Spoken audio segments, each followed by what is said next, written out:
Without further ado, please welcome Neil McArthur, our CEO of the Gambling Commission.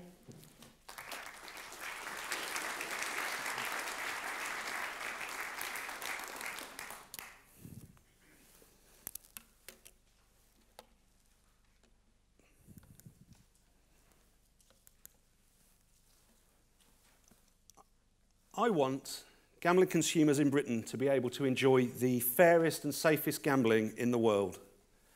I want national lottery players in Britain and Northern Ireland to be able to enjoy the fairest and safest lottery in the world. And I want the Gambling Commission to be the most respected gambling regulator in the world. And to achieve those aims, I need your support. I need you to work together to make sure that you are the best, the fairest, the safest gambling operators in the world. I need you to work with us to put your consumers, their enjoyment and their safety at the top of your agenda. And I need you to trust us that we will deal firmly but fairly with anyone who tries to compete by bending the rules or being non-compliant. I'm Neil McArthur, and it's my privilege to be able to lead the Gambling Commission as its Chief Executive. I hope you can see that this year's conference is a bit different, and I hope you will find what I say over the next 15 or 20 minutes is a bit different too. I'm not going to talk about tipping points or last chance saloons or existential threats. I know that as a result of our policy work, our compliance work and our enforcement work, we have your full attention. The overriding theme of today will be the question, how well do you know your customers? I want today to be about collaboration. I know that progress has already been made and that work has started in relation to markers of harm, customer interaction, and marketing and advertising. Now is the time to accelerate progress in those areas.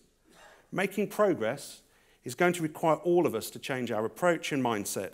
And in that spirit, I want to start by talking about progress. I know that progress has already been made in relation to what we call markers of harm. By markers of harm, I mean the activities or behaviours which could indicate that a customer is experiencing or is at risk of developing problems with their gambling.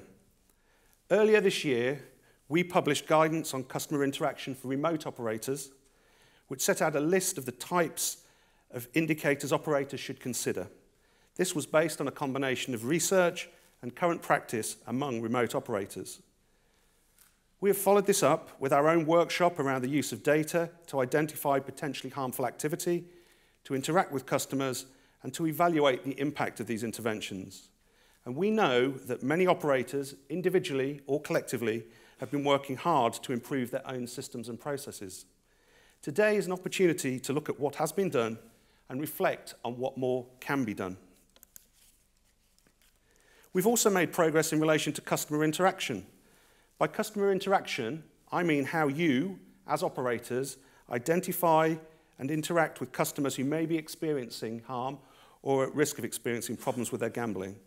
This is an area where we've been leading co-creation workshops that bring together customers, operators, and colleagues from the Commission to explore areas of good practice and opportunities to make them even better. Today is an opportunity to look at that in even greater detail. I also see an opportunity to make progress in relation to marketing and advertising. We all know that the public debate around gambling advertising on TV is getting louder. Indeed, only last Sunday, Sky made an announcement on this subject. The questions for today are, first, do we really need to wait for government intervention on advertising when we all know this is a growing issue?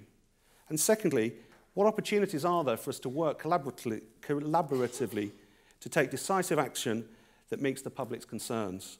Today is a chance to consider how to rebuild trust with the public by changing our approach to advertising strategies. Now, I've been with the Commission since 2006, which means I know a bit about the challenges we all face in trying to balance consumer choice and enjoyment against the risks gambling can create for some consumers and for wider society.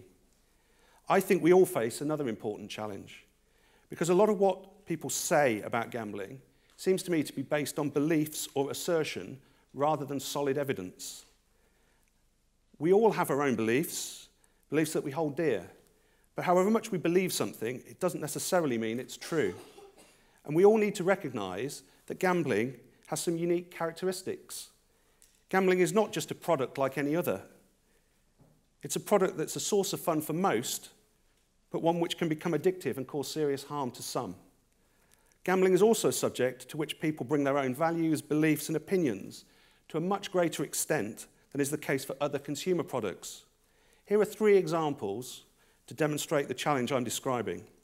First, given that we know relatively little still about what motivates customers to gamble, why are so many people convinced that there might be a single silver bullet to keep people safe?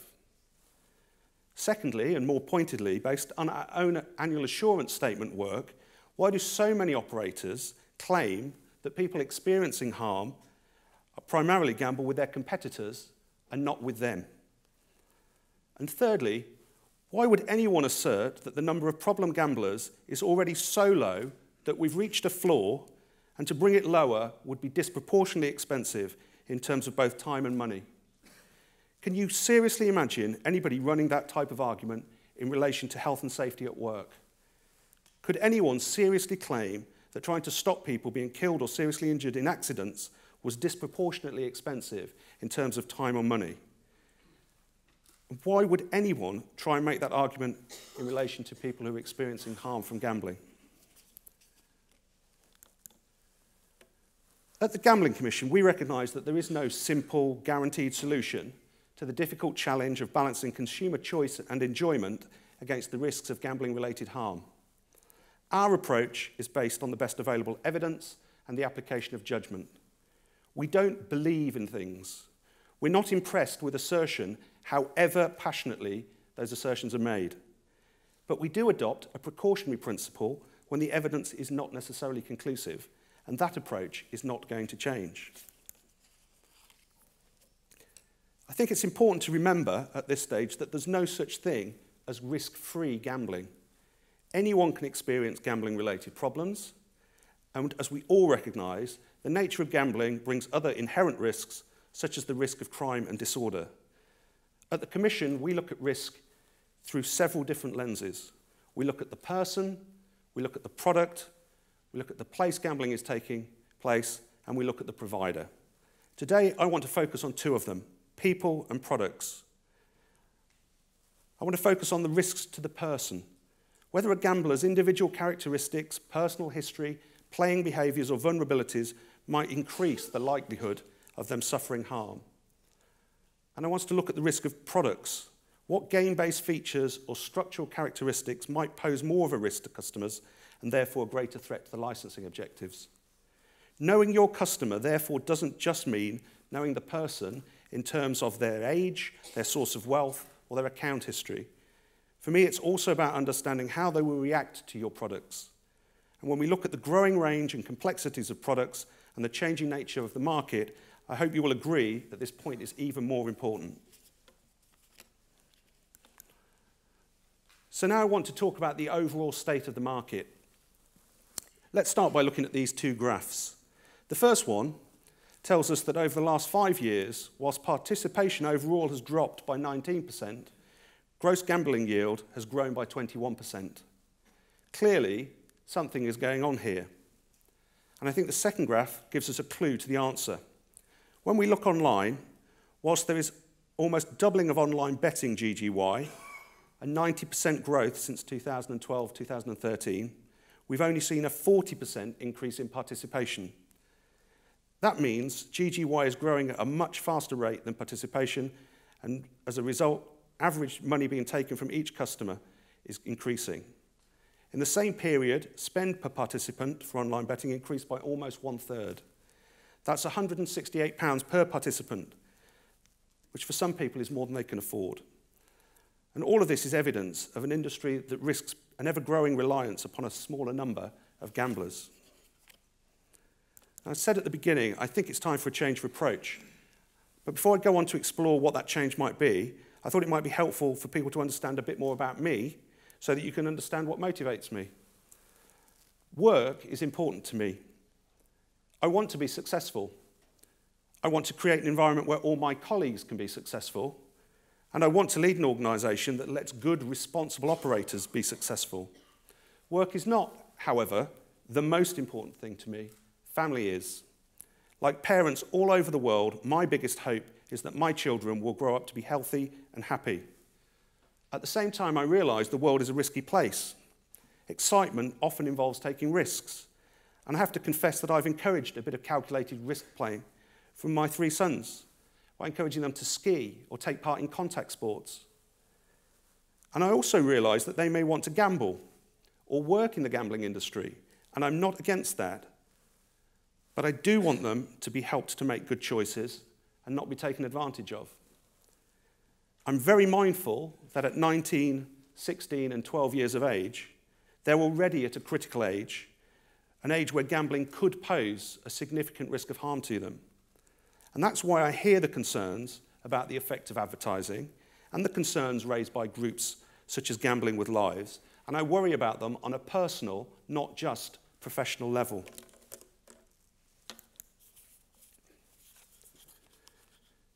I gamble sometimes. I have an online betting account, which means at least one of you has my personal data and my card details, so please be careful with them. And back in the days when I could gamble in premises, I sometimes played table games in casinos and slot machines in arcades and pubs. I'm interested in gambling, and I'm interested in learning more about your businesses and the challenges they face and the things your colleagues do to try and provide a good service to your customers. That's why we've developed the Hot Shoes Initiative, which is an initiative aimed at building even deeper levels of understanding between the Commission and those it regulates. I've already visited the Grampier Family Entertainment Centre in Weston-super-Mare. Earlier this week, I visited Castle Bingo in Cardiff. And soon, I hope to be visiting a betting shop and a casino. I'm also interested in learning more from your customers directly, from consumer groups, charities, and treatment providers. I visited the Gordon Moody House in May, and later this month, I'm hosting a workshop for a wide variety of charities on gambling-related harm. We're also looking for other opportunities to meet with customers and with individuals and those who have been affected by gambling. What have I noticed as one of your customers? As I said, I've been one of your customers, and in the online space, when I put money into my account to bet on the Grand National, the thing that I noticed was that I was immediately having other products pushed in my direction, specifically slots and casino products. Now, I understand that cross-selling is a recognised business practice across many industries. But in the context of gambling, are you really looking after me when you do that, when at that point you know so little about me? You don't really know my financial circumstances at that point. You don't know how many other accounts I have. All you really know about me is that I have an account with you.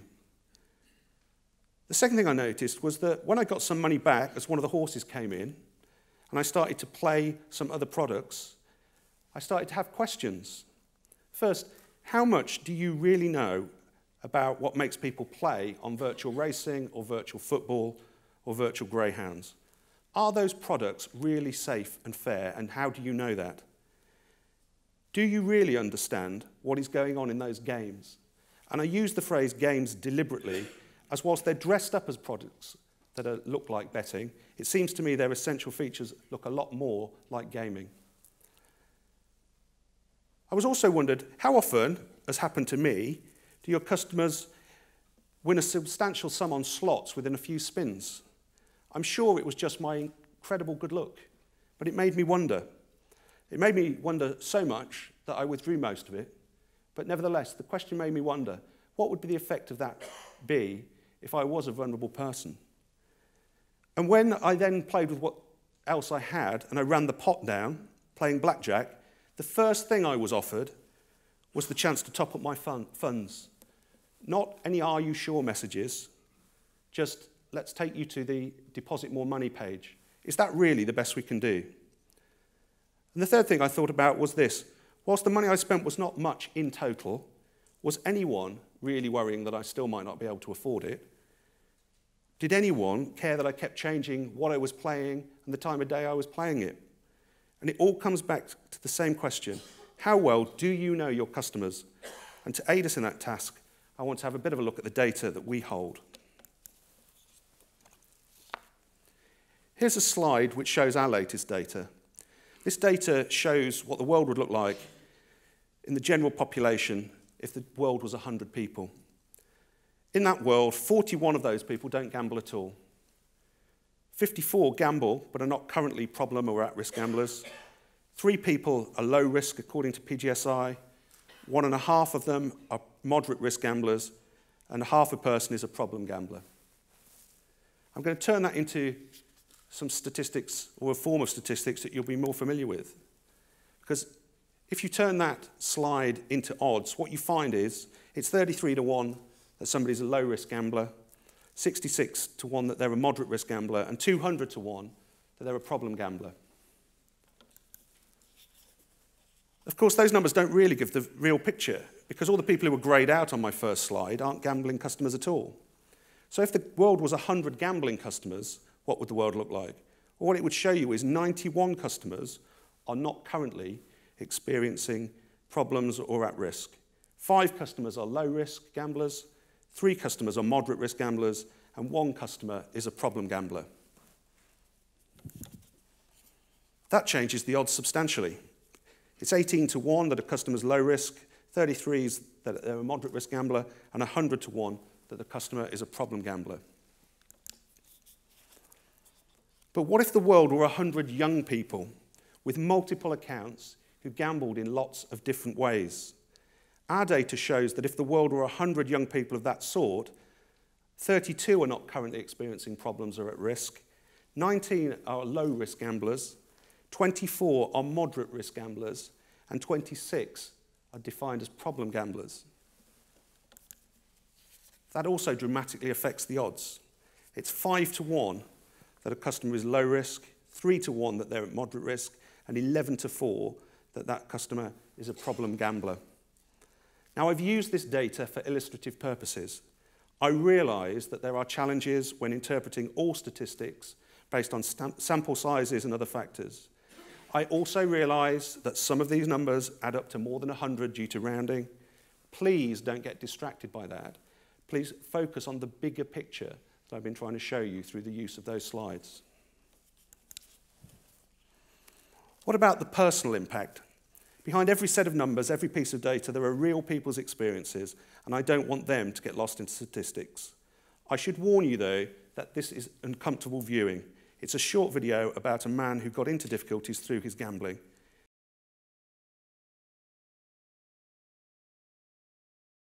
That young man who asked us not to name him didn't name any specific operator because we blurred that out. But I do have a question. How confident were you that it wasn't your company that was going to be named in that video? And how confident would you be that it wouldn't be your company who might be named in a similar video? I now want to talk about how we balance consumer choice and enjoyment against the risks. I don't think any of us can claim that the statistics like the one I've just shown or the story that you've just heard mean that we've got things right or that we've been really successful yet. You may say that this is only a small slice of the market, but it's a slice of the market that a lot of advertising in the media and online is focusing on. You may say that doesn't apply to my company or the sector my company works in. But how confident are you to say that? And can you prove it? Or do you simply believe it and assert it to be true? The numbers I've just shown you are serious numbers which indicate a significant challenge. That is why today is so important.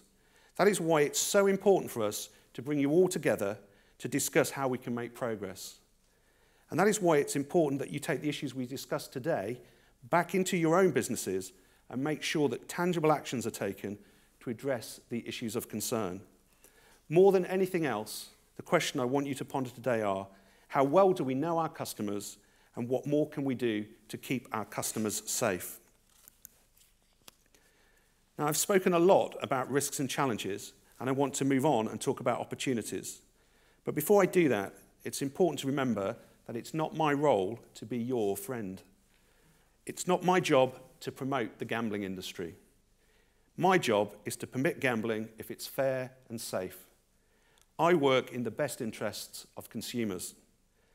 That doesn't, though, automatically mean that our relationship has to be adversarial. And I do see an opportunity for a change in emphasis in relationships between the Commission and those we regulate. As I've said before, we want to do more to help things go right in the first place, to provide support, guidance, and offer a forum for sharing best practice. We want to support the industry in raising standards, not just to intervene when things go wrong and we're required to act. In practice, this means engaging more directly with operators and groups of operators. This might mean at times that we have to cut through the maze of trade bodies and come to you directly, because in short, we want to do anything we need to do to promote collaboration and deliver fairer and safer gambling.